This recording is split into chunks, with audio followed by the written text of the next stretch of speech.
বিসমিল্লাহির রহমানির রহিম। সম্মানিত ভিউয়ার্স, আসসালামু আলাইকুম। আশা করি সকলে ভালো আছেন।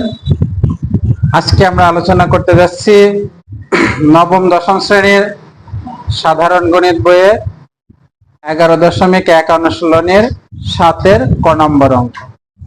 তো আমরা দেখে নিই অঙ্কটাতে কি লেখা আছে। যদি a অনুপাত b সমান b অনুপাত c হয়, প্রমাণ করতে হবে a ডিভাইডেড বাই b সমান a square plus b square divided by b square plus c square.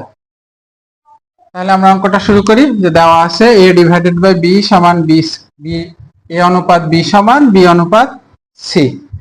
এখন আমরা জানি যে অনুপাত থাকলে সেটাকে ভগ্নাংশ আকারে লেখা যায়, তাই আমরা লিখলাম যে a বাই b সমান b বাই c। এখন যদি আড়াআড়ি গুণ করে নিই আমরা, তাহলে কি হচ্ছে, b আর b গুণ করলে b স্কয়ার সমান a আর c গুণ করলে ac। হচ্ছে আমাদের একটা মান তৈরি হয়ে গেল। এরপরে আমরা চলে যাই অঙ্কটার লেফট হ্যান্ড সাইডে। লেফট হ্যান্ড সাইডে আমাদের দেওয়া আছে কি a ডিভাইডেড বাই b। এখানে আমরা যে মান বের করছি সেখানে a এর মানও নাই, b এর মানও নাই, তাহলে আমাদের লেফট হ্যান্ড সাইড থেকে গেল। এবারে আমরা আসি রাইট হ্যান্ড সাইডে। তাহলে আমরা রাইট হ্যান্ড সাইডে কি দেখছি, a square plus b square সমান b square plus c square. তাহলে আমাদের a স্কয়ার থেকে গেল, b স্কয়ারের মান এই যে আমরা বের করেছি, b স্কয়ার সমান ac। হরে আসি, হরে b স্কয়ারের মান ac প্লাস c স্কয়ার। এবারে আমরা দেখতে পাচ্ছি যে উপরে এই দুইটা পদের মধ্যে a কমন যায়, তাহলে a কমন নিলে আমাদের ছিল এখানে a স্কয়ার, তাহলে থেকে যায় a প্লাস ac এর মধ্যে a কমন গেল, থেকে যায় c ডিভাইডেড বাই হরে দেখতে পাচ্ছি যে আমরা কমন আছে c, তাহলে c কমন নিলাম, a প্লাস c লব আর হরে কেটে গেল, তাহলে আমাদের থেকে গেল কি লবে a হরে c। এবারে আমরা দেখতে পাচ্ছি যে আমাদের রাইট হ্যান্ড সাইডের যে মান বের হইলো আর লেফট হ্যান্ড সাইডের যে মান ছিল দুইজন একই সমান, তাহলে আমরা লিখতে পারি কি, অতএব লেফট হ্যান্ড সাইড সমান রাইট হ্যান্ড সাইড। তো এইখানে একটা অঙ্ক দেখা যাচ্ছে, বলছে যদি a অনুপাত b সমান b অনুপাত c হয়, তবে প্রমাণ করো যে a square plus b square plus c square into 1 by a cube plus 1 by b cube plus 1 by c cube সমান a cube plus b cube plus c cube. তাহলে এই অঙ্কটা করতে যাই আমরা প্রথমে কি করছি, যে দেওয়া আছে a অনুপাত b সমান b অনুপাত c। আমরা জানি অনুপাতকে ভগ্নাংশ আকারে লেখা যায়, তো সেই হিসাবে আমরা লিখছি a বাই b সমান b বাই c। এবার যদি আমরা আর গুণন করি, তাহলে কি হচ্ছে, b আর b গুণ করলে b স্কয়ার, a আর c গুণ করলে ac। এবার আমাদের অঙ্কের লেফট হ্যান্ড সাইড আমরা উঠাইলাম। লেফট হ্যান্ড সাইড কি আছে, a square plus b square plus c square into 1 by a cube plus 1 by b cube plus 1 by c cube.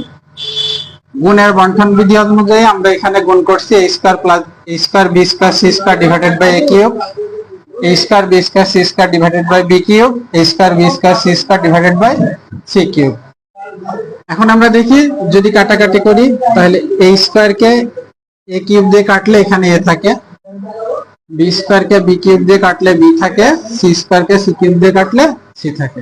তাহলে এই লাইনে হচ্ছে কি b square c square divided by a plus a square c square divided by b plus a square b square divided by c। এবার আমরা দেওয়া আছে থেকে যে মান বের করছি সেই মানটা এখানে বসাই। b স্কয়ারের পরিবর্তে আমরা বসাইলাম ac, আর এখানে আমরা a স্কয়ার c স্কয়ার আছে এটাকে একসাথে নিয়ে ac হোল স্কয়ার করে দিলাম। এখানে a স্কয়ার থেকে গেল, b স্কয়ারের পরিবর্তে ac। এবারে যদি আমরা কাটাকাটি করি, তাহলে লবে a হরে a কেটে যায়। এখানে এই লাইনটাকে আমরা ac এর পরিবর্তে b স্কয়ার বসাতে পারি, তার মাথায় স্কয়ার ছিল স্কয়ার, আর এখানে c আর c কেটে a স্কয়ার আর a গুণ করলে a কিউব হয়। b স্কয়ার আর b স্কয়ার তার উপরে আবার হোল স্কয়ার গুণ করলে b পাওয়ার 4, তাহলে b আর b স্কয়ার b পাওয়ার 4 কাটাকাটি হলে b কিউব। এবার এটাকে আমরা যদি সুন্দরভাবে সাজাই, অর্থাৎ রাইট হ্যান্ড সাইডের মতো করে, তাহলে কি হচ্ছে a square plus a cube plus b cube plus c cube, এটা right hand side showed. So W. চলো এবারে আমরা গ নাম্বার অঙ্কটা একটু দেখে নিই। তাহলে গ নাম্বার অঙ্কে আমাদের কি বলছে, যে ওই আগের মতোই দেওয়া আছে, যদি এ অনুপাত বি সমান বি অনুপাত সি হয় তবে প্রমাণ করো যে a b c into a plus b plus c whole cube divided by a b plus b c plus a c whole cube. তাহলে এই অঙ্কটা করার জন্য আমরা ঠিক আগের মতোই দেওয়া আছে থেকে মান বের করে নিই। এ অনুপাত বি সমান বি অনুপাত সি। তাহলে আমরা আগে জেনেছি কি অনুপাত এটাকে ভগ্নাংশ আকারে লেখা যায়, তাহলে আমরা লিখে ফেললাম। এবারে যদি আমরা আড়াআড়ি গুণ করি বি স্কয়ার সমান এস। এবার আমাদের কাজ হচ্ছে লেফট হ্যান্ড সাইডের মান বের করে রাইট হ্যান্ড সাইডের মতো প্রমাণ করা, অথবা রাইট হ্যান্ড সাইড থেকে বের করে লেফট হ্যান্ড সাইডে প্রমাণ করা। তাহলে আমরা লিখছি লেফট হ্যান্ড সাইড সমান কি আছে উঠিয়ে নিই, a b c a plus b plus c whole cube divided by a b plus b c plus a c whole cube. এবার তাহলে আমাদের উদ্দেশ্য হচ্ছে এই বি স্কয়ার সমান এসি মান বসানো, অথবা এসি সমান বি স্কয়ার মান বসানো। তাহলে আমরা সেই উদ্দেশ্যে একটু আগাই। এখানে এ বি সি গুণ আছে, আমরা এটাকে একটু যদি সাজিয়ে লিখি এসি ইন্টু বি, আর এখানে লবে তার পাশে থাকছে a plus b plus c whole cube. এবার আমরা হরে আসি, এ বি থেকে গেল প্লাস বি সি থেকে গেল। যদি আমরা এসির মান বসাই তাহলে দেখা যাচ্ছে এসি সমান বি স্কয়ার, আর এটা হোল কিউব ছিল, হোল কিউব রেখে দিলাম। পরবর্তী লাইনে আমরা দেখি কি এসির পরিবর্তে আমরা লিখতে পারি বি স্কয়ার, এই যে আমাদের এখানে মান দেওয়া আছে, into B A plus b plus C. এবারে একটা মজার ব্যাপার, সেটা হচ্ছে হরে দেখা যাচ্ছে সব জায়গাতে বি কমন যায়। তাহলে আমরা বি কমন নিলাম, এ প্লাস এখান থেকে বি কমন গেল, থাকে সি, বি স্কয়ার থেকে বি কমন গেল, তাহলে আরো একটা বি থাকে। এবার আমাদের মনে রাখতে হবে যে আমরা কিন্তু এই ঘনর মধ্যে থেকে বি কমন নিয়েছি।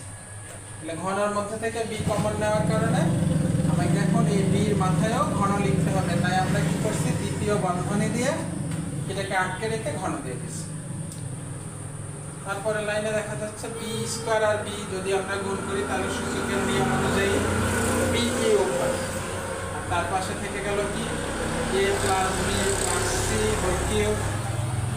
এখন যদি আমরা বিটাকে আলাদা করে লিখি তাহলে এই পাওয়ার বির মাথায় একবার, a plus b plus c whole কিউবের মাথায় আরো একবার, তাহলে আমরা দিয়ে দিলাম b cube a plus b plus c whole cube. তাহলে এবারে আমরা দেখছি বি স্কয়ার বি কিউব কেটে যায়, a plus b plus c whole cube, a plus b plus c whole cube কেটে যায়। তাহলে আমাদের থেকে যাচ্ছে কত 1। আমাদের রাইট হ্যান্ড সাইডের মান কত আছে 1, রাইট হ্যান্ড সাইড শর্ট।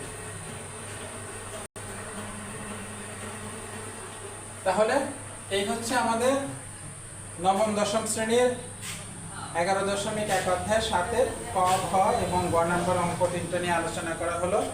তো প্রিয় শিক্ষার্থীরা, তোমরা যদি ক্লাস 3 থেকে দশম শ্রেণী পর্যন্ত সাধারণ গণিতের যে কোনো অধ্যায়ের যে কোনো অঙ্ক সমস্যা ফেস করো তাহলে আমাদেরকে কমেন্ট করে জানাও। আমরা সেই অঙ্কের যতদূর সম্ভব হয় সহজ সাবলীলভাবে তোমাদেরকে অঙ্কটা শেখানোর চেষ্টা করবো ইনশাল্লাহ। ধন্যবাদ সবাইকে। আসসালামু আলাইকুম।